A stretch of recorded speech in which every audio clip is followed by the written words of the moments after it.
Bismillahirrahmanirrahim. Assalamualaikum warahmatullahi wabarakatuh. Waalaikumsalam warahmatullahi wabarakatuh. Alhamdulillahirrahmanirrahim. Assalatu wassalamu ala asrafil anbiya'i wal mursalin Sayyidina wa maulana Muhammadin wa ala alihi wa sahbihi ajma'in. Amma ba'du. Gimana anak-anak? Pagi ini sehat? Semangat ya, bismillah, semangat. Kita mengawali dengan sholat tadi, salat fajar, salat subuh berjamaah, kemudian zikir pagi, terus kita lanjut dengan murajaah dan menambah hafalan setoran, kemudian suruk, kemudian self daily activity, itu kerjaan-kerjaan untuk diri, kebersihan diri, lingkungan dan seterusnya. Sarapan sudah toh? Sudah, alhamdulillah. Terus kita awali pembelajaran revolusi belajar bahasa Arab. Revolusi, jadi kita belajar tidak dengan cara yang mainstream, tidak cara yang umum. Belajar nahwu, belajar sorof, dulu belajar alat, terus baru mempelajari substansi lah. Kita langsung kepada implementasi atau penerapan. Kemarin kita sudah adakan pendahuluan tentang urgensi kita belajar bahasa Arab, bagaimana kita bisa memahami bahasa Al-Quran, dan agar kita diantaranya ketika kita sholat, zikir, berdoa itu nyambung ke Allah dengan lisan yang kita ucapkan, dengan hati yang juga berbicara. Nah, kita kemarin sudah mendapatkan pendahuluan bahwasanya yang akan kita pelajari itu adalah bahasa Arab melalui pendekatan praktek. Praktek apa itu? Praktek di dalam keseharian. Kita mengambil kegiatan harian di situ yang ada bahasa Arabnya, sehingga nanti kita akan selalu butuh setiap hari, sehingga menjamin bahwa bahasa yang kita pelajari kita terapkan sehari-hari, dan itu akan luar biasa, akan menginternalisasi dan akan mudah kita pahami, dan manfaatnya adalah dalam hal ibadah yang utama, itu sholat. Maka kita utamakan, kita dahulukan pembelajaran bahasa Arab kita dengan pendekatan aktivitas keseharian kita yang fardu ain, yang tidak boleh tidak, itu bagi orang mukallaf yang sudah terkena kewajiban syara. Nah, kemarin kita bicarakan bahwa yang akan kita pelajari dalam metode kita ini, ya, easy way itu adalah jalan solusi. Easy way dalam memahami Al-Quran, jalan solusi yang akan kita pelajari dari wudu, adzan, bahasa sholat, terus bahasa zikir. Ini kalau di total dianalisis ada 232 kata doang yang dalam praktek, kalau kita praktekkan 230 kata itu akan terulang beberapa kata, sehingga pembelajaran kita selesai, kita nanti ketemu dan diharapkan bisa menguasai, paham dengan 232 itu, yang diulang-ulang menjadi total jenderal itu 41.000 kata dari yang hanya kata aslinya 232.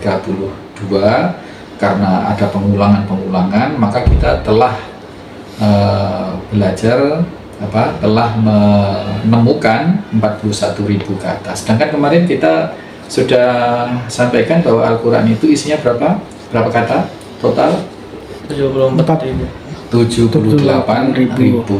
Nah, berarti kalau kita mempelajari materi ini nanti 20 kali pertemuan atau berapapun lah ini, kita sudah menguasai atau sudah mempelajari 41.000, berarti kita sudah 50% lebih menguasai Al-Quran. Nanti sisanya untuk bisa 100%, di mana kita buka lembaran Al-Quran halaman, di situ kita bisa baca dan tahu artinya, tidak ada yang tersisa sedikit pun, nanti akan ada proses tambahan. Nah, sementara ini Nanti kita selesai pembelajaran bab ini, bab sholat ini, maka kita akan setiap buka halaman, setiap baris, kurang lebih separuh dari satu baris itu kita akan bisa mengerti. Kalau satu baris itu ada berapa kata? 9 kata. Maka setiap baris itu setidaknya kita mengerti antara 4 sampai 5 kata yang sudah kita pahami. Rata-rata itu ada yang satu baris lebih banyak, ada yang satu baris kurang dan lain sebagainya. Ini nanti mudahnya begitu, sehingga akan bagi para santri tahfidz kayak kalian, kita semua siapapun, ini akan sangat mudah menghafal. Karena apa? Yang kita baca itu kita langsung tahu artinya, sehingga tahu ceritanya, tahu permasalahannya gitu. Sehingga kalau tahu permasalahannya itu akan mudah, akan tersimpan di otak kanan kita dan akan sangat mudah hafal dan tidak akan mudah hilang. Yang terjadi orang menghafal itu kan susah nyantolnya, gampang hilangnya ya. Nah, kita berharap mudah nyantolnya, susah hilangnya gitu. Ini maka kita perlu belajar bahasa Arab itu seperti itu, sehingga gampang nanti. Nah, kita sangat paham bahwa untuk kita sholat, dalam sholat itu memang, karena kalau sholat itu kan kalau tidak mengerti artinya, selama ini jujur ya, banyak di antara kita, bahkan kita dalam sholat itu dari bacaan takbir sampai salam, apakah semua tahu artinya yang kita ucap? Tidak. Bahkan ada orang, bahkan banyak orang yang dari takbir sampai salam itu sama sekali nggak ngerti artinya, tapi hafal bacaannya, bahkan mungkin bagus gitu. Nah, ini kita khawatir kalau kita tidak mempelajari artinya, karena ada larangan sholat, la taqrabus sholata wa antum sukaro. Itu Allah berfirman demikian, janganlah kalian sholat padahal kalian dalam keadaan mabuk. Itu proses pengharaman khamr dulu itu. Nah, kenapa mabuk? Hatta ta'lamuna ma taqulun, hingga kalian mengetahui apa yang kalian ucapkan. Jadi larangan sholat dengan sambil mabuk itu penekanannya bukan pada apa-apanya, tetapi kalau orang sholat mabuk, dia tidak ngerti apa yang dia ucapkan. Ya baca, mungkin bacaannya betul, tapi tidak mengerti yang diucapkan. Namanya orang mabuk ya kan. Mabuk itu kan palengan ya, pusing setelah Ustaz nggak pernah kalau mabuk yang khamr itu, kalau mabuk kendaraan sering ya, kendaraan ya pusing, nggak konsentrasi itu, pusing ya, lemes gitu, setengah mati rasanya. Orang mabuk dilarang sholat. Nah, itu sebelum pengharaman khamr itu. Jadi la taqrabus sholata wa antum sukara, janganlah kalian sholat padahal apabila kalian dalam keadaan mabuk. Hatta ta'lamuna, hingga kalian mengetahui, yang kalian mengetahui ma apa-apa takuluna yang kalian ucapkan. Ini kalau kita ambil makna dari ayat ini ya, jangan-jangan termasuk kita yang tidak sedang mabuk pun, kalau kemudian sholat tapi nggak ngerti apa yang kita ucapkan, jangan-jangan termasuk dalam larangan ini. Fatal kan? Iya kan? Kita nggak menyamakan orang yang nggak ngerti artinya bacaan sholat itu terus seperti orang mabuk, enggak. Kadang orang ini melesetkan, memelintir. Oh, Ustaz Ari menyamakan orang yang nggak sholat, yang sholat kalau nggak tahu artinya seperti orang mabuk sehingga sholatnya nggak diterima. Nggak bilang gitu. Ya, kita hanya mengambil substansi dari larangan sholat. Kalau sholatnya tidak, kalau ucapannya tidak dimengerti, itu loh. Makanya kita wajib tahu artinya sholat. Nah, padahal di dalam sholat itu kita sangat banyak gangguan, ya. Baru Allahu Akbar, tadinya yang nyari kunci nggak ketemu, ketika Allahu Akbar ingat di sana kunci, betul ya? Atau ketika Allahu Akbar baru ingat, aduh tadi anunya belum saya tutup tuh pintunya, atau nasinya belum disisihkan dan sebagainya, macam-macam. Ini jadi ada lagi hal besar yang sering terjadi dalam gangguan kita sholat itu, was-was.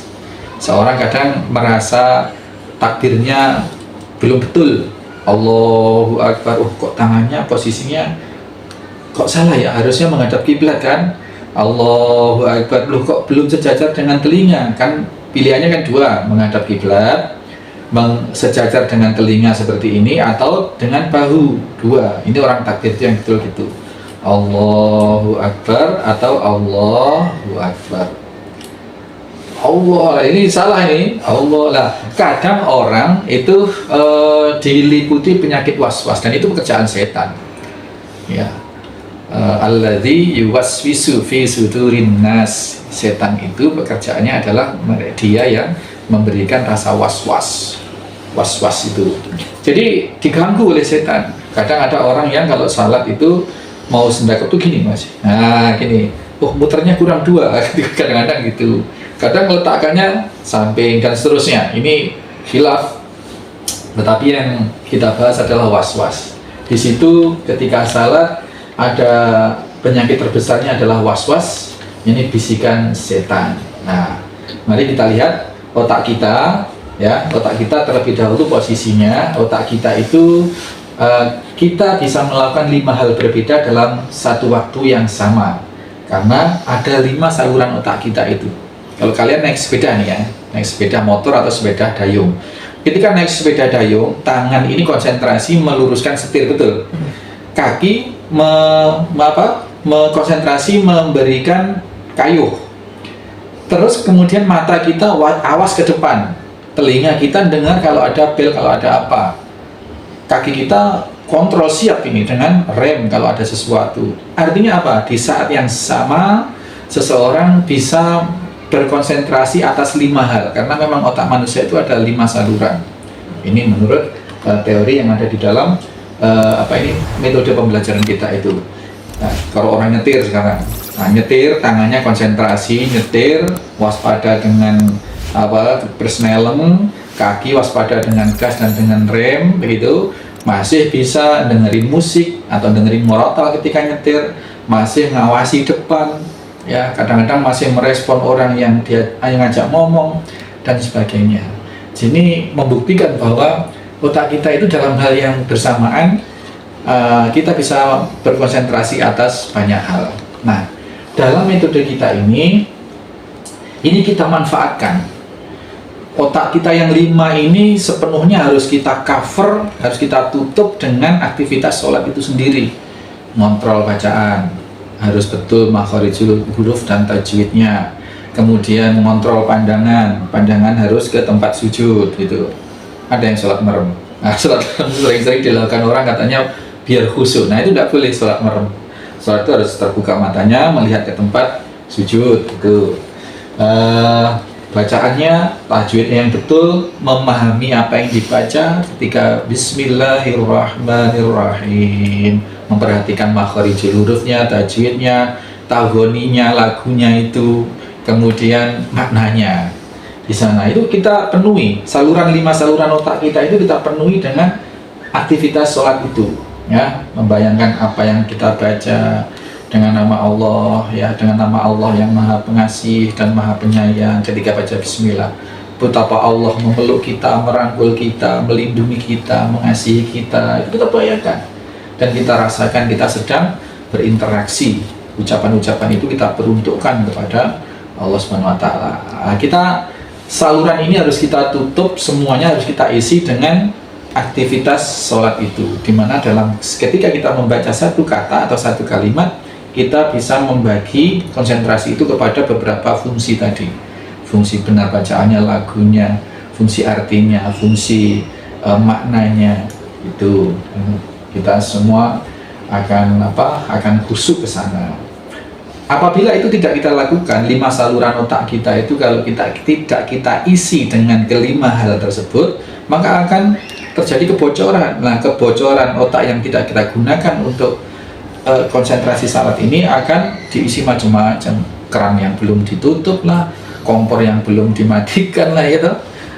Kucing yang belum dikasih makan dan seterusnya, ya. Itu setan akan dengan mudah itu menggoda masuk dalam salah satu saluran otak kita dan menghancurkan dari arah situ. Maka secara manusiawi hampir tidak mungkin untuk tetap fokus ketika sholat jika kita tidak memahami apa yang kita baca. Nah, kita pembelajaran ini terfokus bagaimana agar kelima saluran itu bisa kita isi dengan arti. Ya, kita harus belajar mufrodah, arti kata, kan gitu. Mufrodah. Nanti termasuk di dalam metode ini kita masukkan mufrodah itu tetapi tidak dengan teori, tapi dengan langsung praktek itu. Kita harus tahu artinya, harus tahu syukur-syukur asbabun nuzul surat itu yang kita baca itu syukur-syukur. Jadi fokus kita akan terfokus pada bacaan yang kita baca itu ya. Jadi makanya sangat perlunya kita mempelajari bahasa Arab. Nah, kita berfokus pada Arab fungsional yang digunakan untuk sholat. Nah, kita punya target ya, bahwa untuk meyakinkan kita bahwa Al-Quran ini sangat mudah dipahami. Kemarin sudah kita hadirkan dalilnya, walaqad yassarnal Qur'ana lidzikri fahal mim muddakir. Itu jaminan dari Allah bahwasanya sungguh benar-benar telah aku mudahkan Al-Quran ini untuk dipahami, maka adakah di antara kalian yang akan mempelajarinya. Terus kita sudah jelaskan kemarin, kita akan mempelajari bagaimana memulai untuk memahami Al-Quran ini dengan cara yang paling mudah. Belum ada cara termudah selain ini, maka ini kita sebut revolusi cara belajar bahasa Arab ya, dengan pendekatan perkata, dengan metode TPI. TPI itu apa? Total Physical Response. Ini satu proses total physical response. Ini fisik kita semua akan merespon dengan seluruh fisik kita, merespon apa yang kita ucapkan, yang kita bicarakan. Artinya apa? Ketika kita baca Bismi, hati kita merasakan bahwa kita sedang kebersamaan kita dengan Allah, gitu kan? Terus batin kita bisa mengartikan itu ya. Dengan mengartikan maka bisa merasakan total respon. Nanti akan ada gerakan-gerakan tangan yang untuk lebih menggambarkan realitas dari apa yang kita baca. Misalkan kabir itu dengan besar, kabir itu kan. Nah, kemudian dan menguasai ya, target kita memang sudah kita jelaskan tadi, menguasai 50% kosakata di dalam Al-Quran. Dan ini sangat berfungsi bagi kita bagaimana membangun sholat khusyuk ya, melalui mempraktekkan, mengartikan, memahami 7 bacaan surat dari surat Al-Fatihah ya, kemudian surat-surat kemarin Al-Asyr, An-Nasr, Al-Kafirun, kemudian Qul Hu Falaq, An-Nas. Dan ini untuk yang terakhir kita dibimbing untuk bagaimana mengamalkan Al-Quran itu dalam keseharian, terutama dipraktekkan model contohnya di dalam sholat ini ya. Nah, ini kita diyakinkan bahwa Al-Quran ini sangat mudah dipelajari, dan untuk mengajarkan bagaimana kita mengamalkan Al-Quran dalam kehidupan.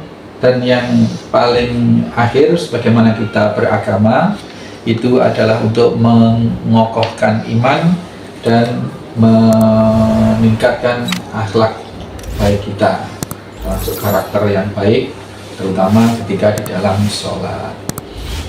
Nah, sholat akan membantu kita meningkatkan keimanan. Berapa kali? 5 kali sehari. Ini 5 kali sehari, otomatis kita saat mau sholat, otomatis kita berwudu, bersuci, dan otomatis kita juga berzikir. Maka di dalam sholat itu satu kegiatan komprehensif. Di situ ada memuji Allah, mengagungkan Allah, bersolawat, dan berzikir kepada Allah ya.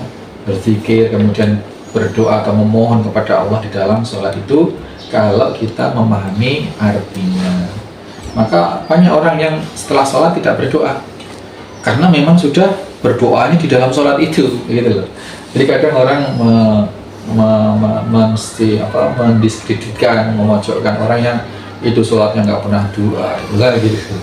Ya, doanya di dalam sholat, ada yang seperti itu. Nah, kemudian meningkatkan keimanan kita ya, rukun iman kita pada Allah, pada Rasul, kitab, malaikat, Rasul, kitab, dan kepada hari akhir, qada dan qadar. Dan bahwasanya sholat, pentingnya sholat. Kenapa? Ya, itu apa? Inna sholata apa? Tanha anil fahsya wal munkar. Nah, jika kita mampu meningkatkan kualitas sholat, tidak hanya melakukannya 5 kali sehari, tetapi kualitasnya di situ kita sambil memahami artinya, sambil kita bisa berkomunikasi, merasakan komunikasi berhadapan dengan Allah, seolah-olah Allah betul-betul sedang melihat kita, begitu, merasakan ya. Bukan seolah-olah bahwa Allah memang benar-benar sedang melihat kita, tetapi masalahnya kita jarang bisa merasakan bahwa Allah sedang melihat kita. Itu ihsan. Nah, untuk bisa seperti itu diantaranya kita harus mempelajari bahasanya, mengerti apa yang kita ucapkan. Ketika kita tingkatkan kualitas sholat, dan insya Allah maka sisa hidup kita yang sekarang dan yang akan datang ini akan lebih berkualitas, akan lebih bermakna, akan lebih memiliki nilai kemuliaan di sisi Allah Subhanahu wa taala. Kemudian selain untuk meningkatkan membantu kita melaksanakan sholat dengan khusyuk, mengajarkan, dan kita akan pelajari bagian pelajaran tata bahasa juga di dalam sini ya. Kita mengajarkan 100 kalimat berdasarkan Al-Quran dan bagian berbicara dengan bahasa Arab. Nah, keunikan khusus kita ini, keunikan metode kita ini, revolusi cara belajar Al-Quran ini, yang pertama, kita tidak memulai pembelajaran kita itu dengan pelajaran dasar, dengan mengenal mufradah, kata-kata, dan dinding, sa'ah, dan waktu, dan lain sebagainya.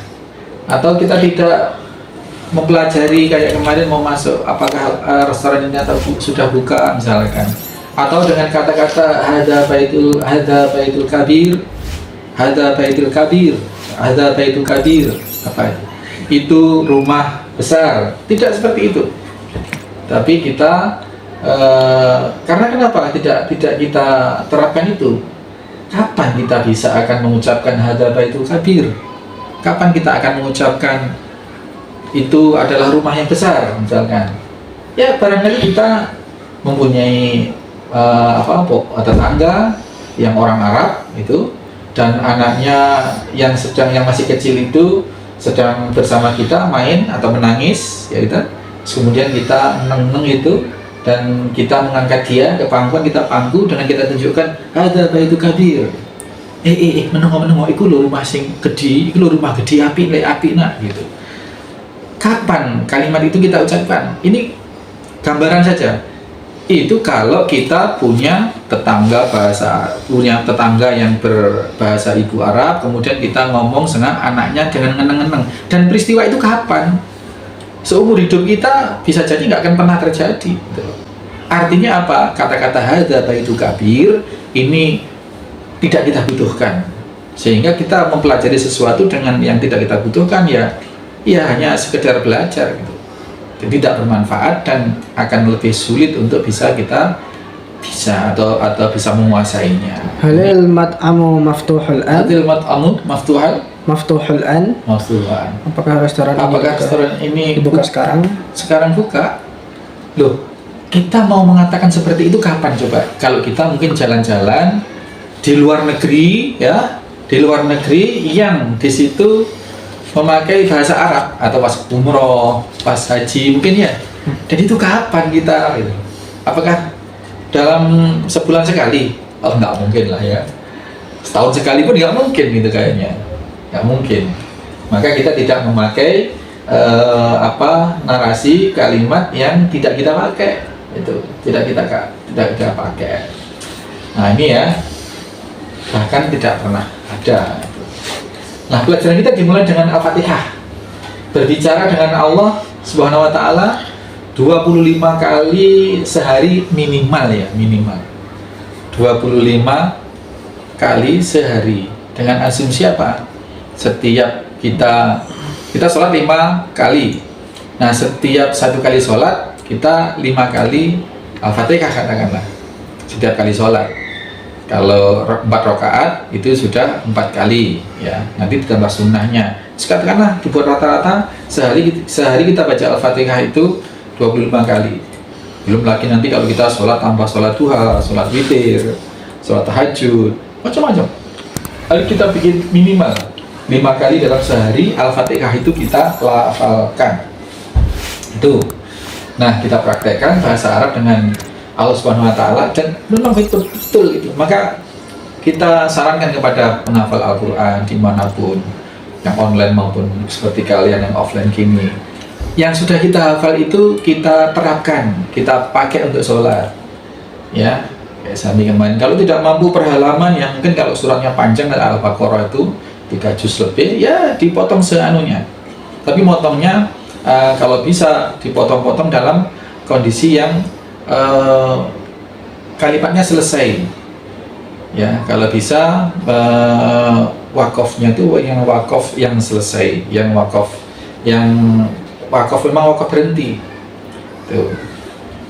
Yang tidak boleh dipotong itu misalkan surat pendek ini ya, surat Wailul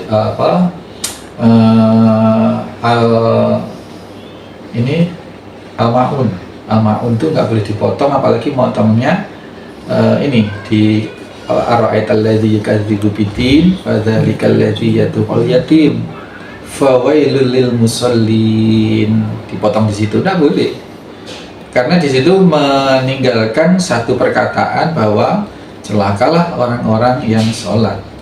Loh, kalau itu kemudian dipotong, di blow up, diedit, celakalah orang-orang yang sholat, diedarkan kemana-mana. Oh, celaka berarti orang sholat itu.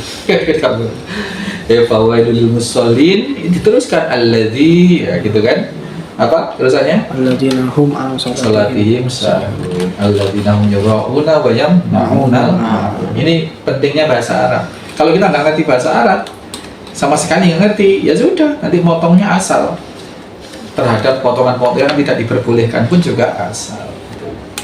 Ada yang Al-Quran itu ada yang dilarang berhenti, ada yang wakaf waslu'ula, atau apa, kalau berhenti lebih utama, ada yang harus berhenti dan seterusnya. Itu harus kita pahami.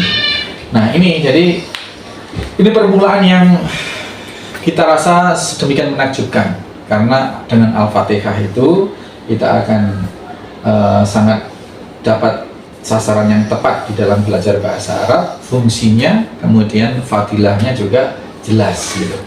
Nah, kita menghabiskan waktu hampir 1 jam buat sholat 5 waktu. 5 waktu itu kita hampir 1 jam. Misalkan setiap sholat 5 menit. Kalau 5 waktu 25 menit. Itu belum nanti ditambah dengan zikir, ditambah dengan sholat sunnah dan lain sebagainya, atau ditambah dengan, namanya orang sholat kan pasti wudu.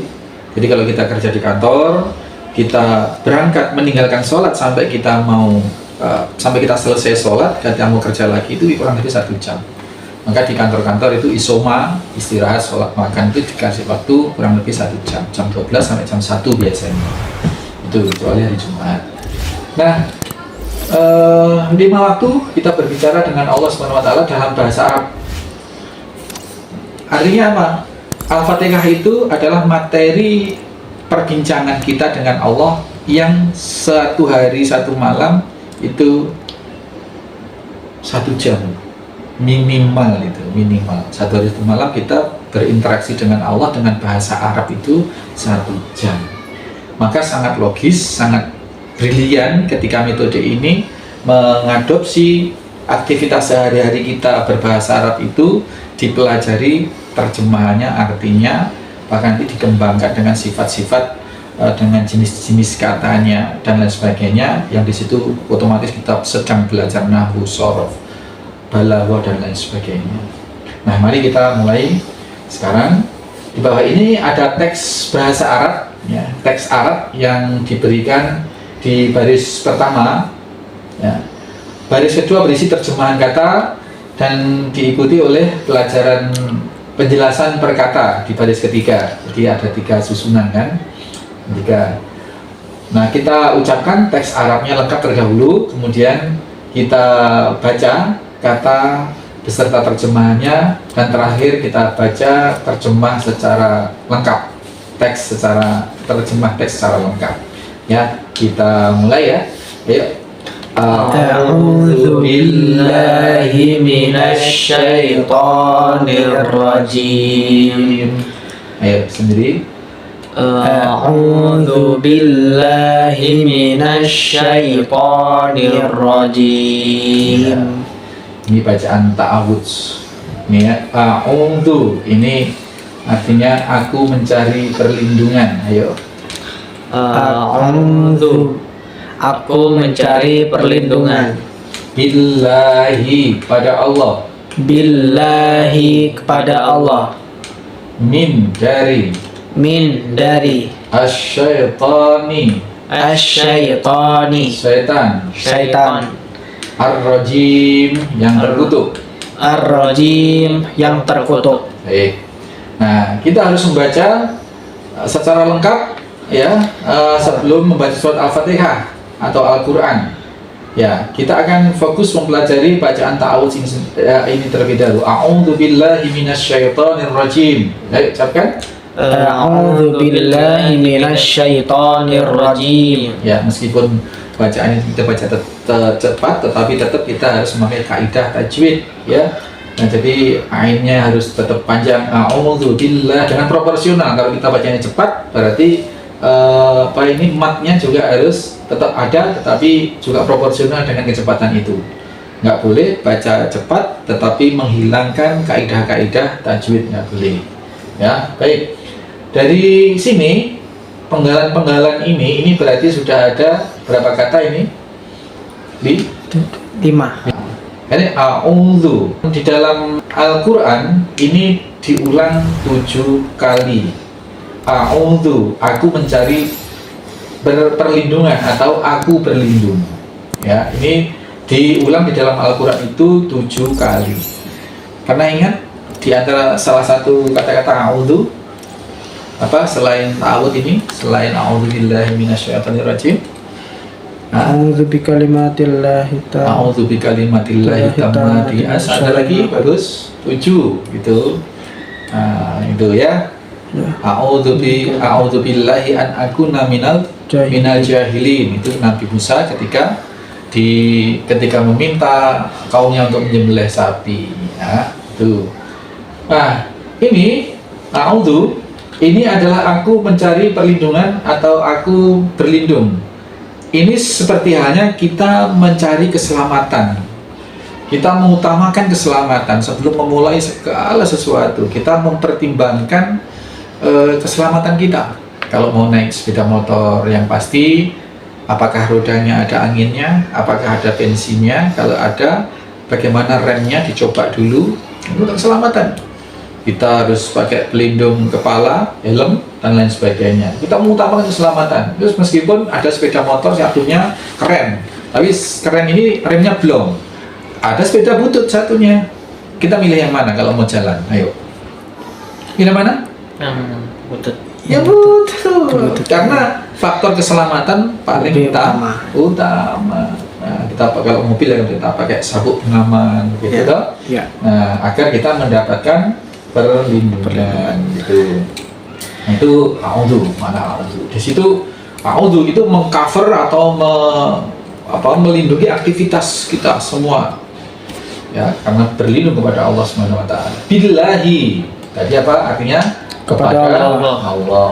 Ya, kepada Allah. Sebenarnya bi itu adalah dengan, ini katanya, tapi makna dalam hal ini adalah dengan Allah. Dengan, pada, itu kan bahasa terjemahan kita gitu. Maknanya bi ya, dengan atau pada itu sama.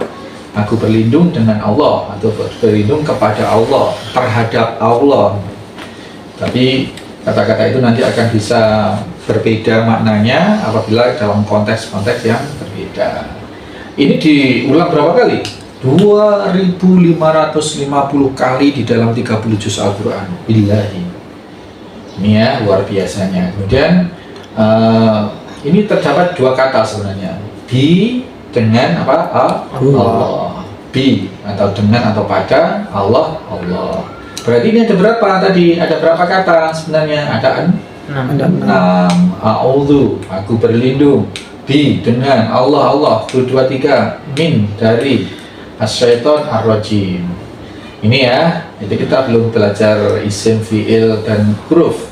Kalau belajar itu nanti kita ketemu ini huruf, ini isim, dan lain sebagainya. Billahi terdiri dari dua kata, bi dan Allah. Min itu dari. Ini 2471 kali. Masya Allah.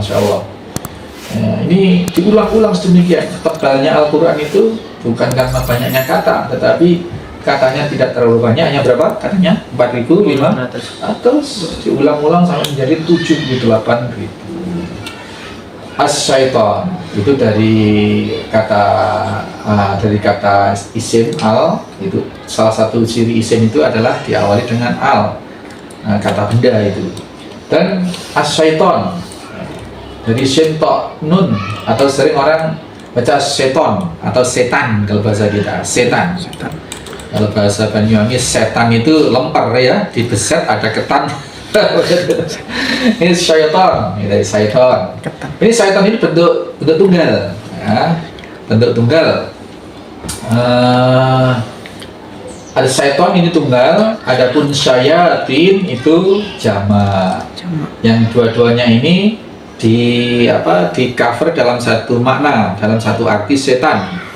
Syaitan itu sama, setan dan syaitan bentuk tunggal, bentuk jamak. Ini 88 kali di dalam Al-Quran. 88 ini ada yang bentuknya hanya syaitan, ada yang syayatin bentuk jamak, ada yang berbentuk tunggal, ada yang berbentuk jamak. Kemudian ar-rajim. Ar-rajim itu yang terkutuk. Ini 6 kali di dalam Al-Quran. 6 kali. Nah, apakah kalian mengira bahwa setan itu dekat dengan Allah Subhanahu wa Ta'ala?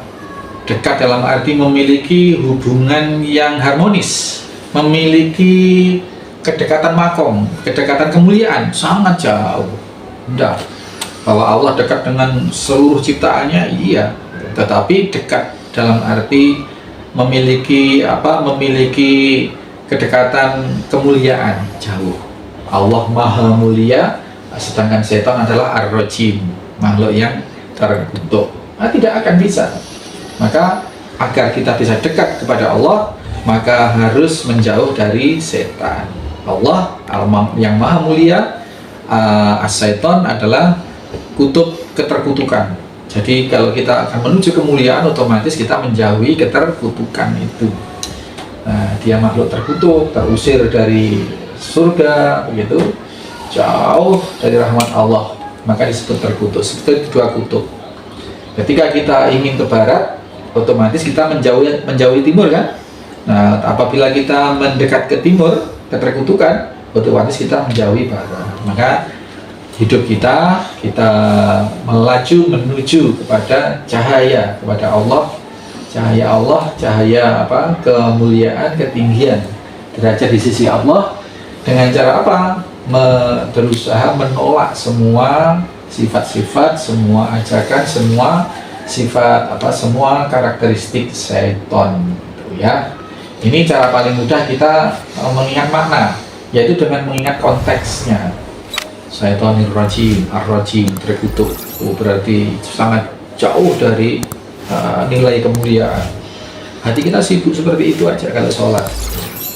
Nah, kita akan membaca dan coba untuk merasakan dan bayangkan ya, ketika bismillah atau a'udzu billahi minasyaitonir rajim tadi ya, kita sambil membayangkan Allah itu tinggi ya, tidak ada ketinggian lagi selain ketinggian Allah. Dengan tinggi dalam arti bukan tinggi yang kita pahami, tetapi tinggi sesuai dengan kemuliaan dan keagungan Allah Subhanahu wa Ta'ala. Hakikat tinggi bagi Allah beda dengan hakikat tinggi bagi manusia. Allah mengetahui apa yang kita pikirkan, yang kita ucapkan, ya. di atas keyakinan kuat bahwa Allah merespon permintaan kita. Itu ud'uni astajib lakum, berdoalah kalian maka aku akan kabulkan dan sebagainya, gitu ya.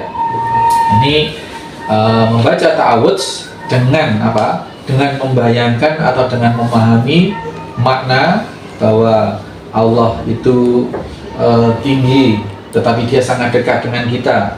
Allah itu mengetahui apa yang kita ucapkan. Allah itu tidak tertutupi dari apapun aib kita. Allah Maha tahu. Allah Maha bisa merespon apapun yang kita kerjakan, bahkan dari kedalaman hati. Kemana itu ketika malaikat mempertanyakan bahwa Adam akan dijadikan khalifah itu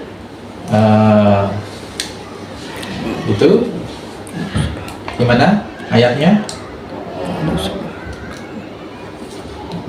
Qalu ataj'aluna fiha may yufsidu fiha wa yasfiku dima wa nahnu nusabbihu bihamdika wa nuqaddisu lak. Qalu qala. Nah, Allah menjawab apa?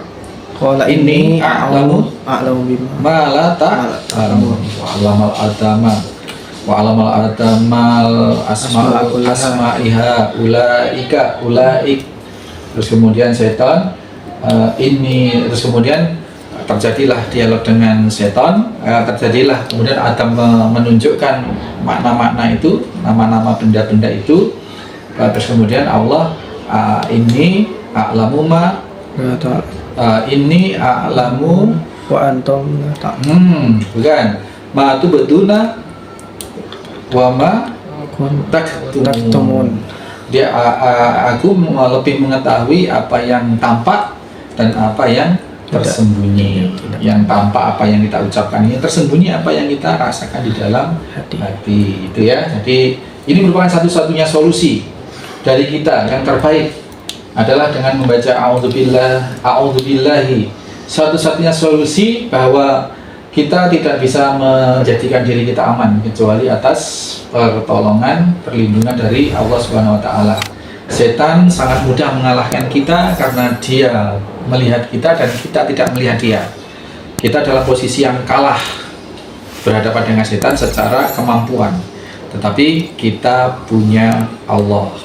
Allah punya jaminan apabila hambanya minta perlindungan, aku lindungi. Maka kita diajarkan, disyariatkan untuk membaca ta'awudz. A'udzubillahi minasyaitonirrajim. Siapa setan itu? Anak sekalian, dialah musuh terbesar kita yang paling berbahaya. Itu kita sudah sampaikan ya, bahwa dia lebih unggul dari kita. Iya. Dari sisi apa? Dari sisi kemampuan fisiknya dia lebih unggul.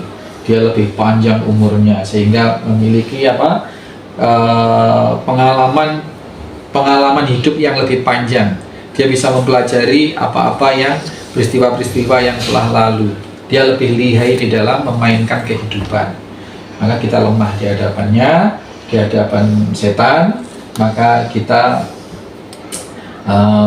senjata kita adalah doa kepada Allah, minta perlindungan. Setan membangkang kepada Allah itu sejak Nabi Adam alaihissalam. Maka dia jauh dari rahmat Allah. Dan dia itu makhluk terkutuk dan ingin agar kita mengikuti dan menjadi seperti dia, terkutuk dia. Ini dalam surah Al-A'raf itu kan dijelaskan panjang lebar bahwa dia siap untuk dirajam, dia siap untuk menjadi penghuni neraka, tetapi minta tangguh hidupnya, minta dipanjangkan umurnya untuk menggoda manusia dari arah depan, belakang, kanan, kiri, gitu kan. Surah Al-A'raf itu dalam rangka apa? Menjadikan banyak anak-anak keturunan Adam menjadi teman-teman mereka di neraka nanti. Maka kita kembali meminta, mengemis kepada Allah Subhanahu wa taala untuk meminta kebaikan, perlindungan dan kebaikan. Nah, setiap kita diintai oleh setan itu betul. Dan dia akan selalu menggoda kita. Pokoknya segala upaya. Kalau kita ini SMP, yang goda itu setan SMA. Kalau kita SMA, yang goda setan mahasiswa gitu. Terus dan seterusnya. Dan stok mereka banyak. Setan itu punya pengalaman lebih dari kita. Maka kita nyatakan perang Ya, inna syaitana aduwwun mubin, bahwa setan adalah musuh kita yang nyata. Allah sudah memperingatkan. Ya, innama ya'murukum bisu, dia selalu memerintahkan kepada keburukan, wal fahsya, dan kefasikan gitu. Dan memerintahkan kita atau menyuruh kita untuk mengatakan sesuatu yang tidak kita tahu itu. Maka utamakan keselamatan kita dengan kita mengamalkan a'udzubillahi minasyaitonir rajim. Ada pertanyaan sampai sini? Ini kita masuk ke kalimat pembuka di dalam kita memulai semua kebaikan itu. Ya, perlindungan kepada Allah sedemikian pentingnya, sedemikian perlunya. Ada sesuatu? Ayo. Cukup ya. Kita akhiri, nanti kita akan masuk ke dalam secara spesifik ke bab sholat untuk pertemuan yang akan datang. Mudah-mudahan bermanfaat bagi kita semua dan bisa menjadi dasar bagi kita untuk memperoleh kebaikan-kebaikan ilmu yang lebih banyak yang akan datang dari Allah Subhanahu wa taala. Subhanakallahumma wa bihamdika asyhadu an la ilaha illa anta astaghfiruka wa atubu ilaik. Assalamualaikum warahmatullahi wabarakatuh.